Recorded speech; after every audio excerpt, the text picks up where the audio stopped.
Charchab ketdim, ozginacha dam olib. Ikkinchi xonaga ham ikkita shashlik berib yuboringlar, bolalar.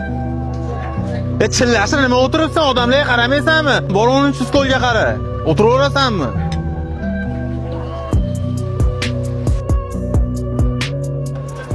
Assalomu alaykum akalar, yaxshimisizlar? Nima zakaz qilamiz aka?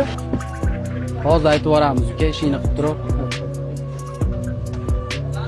Bundan boshqa odam yo'q. Bizga qaragan ishda hamma bo'g'ildi. Boshqa odam chaqir. Ho'y uka, 1 minutga baqirib qarab oling. Uka, biz oldimizga kimni jo'natdingiz? Shart susturroq odam jo'nating. Ish olayotganda abag'iga qaramaysizlarmi? Yo'qoting uni batdan. Ha, bo'ldi aka. Hozir boshqasini jo'nataman aka. Assan ginidan yo'qotadigan bahona topildi. Sen 10 stolga qarab bor. Keling. Boshliq chaqirgan ekansiz. Keling uka. Keldingizmi uka?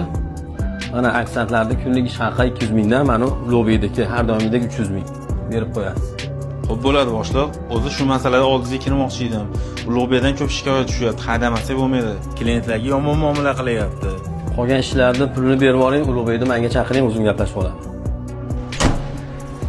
Chillashirdan qutuldik. Ishdan ketding. Chillashir bor, boshliq chaqiryapti seni. Qutuldim sendan. Bergan pulim ozlik qilyaptimi? Hammaga 200 mingdan, sizga 300 mingdan beryapman. Nimaga kelgan mehmonlar xafa qilyapsiz? Qo'pol muomala qilib. Boshliq sizga noto'g'ri ma'lumot yetkazishibdi. Xohlasangiz kameralardan qarab oling. Oylikka keladigan bo'lsa, lekin ishga kirganimdan beri 150 mingdan oshib qilganim yo'q.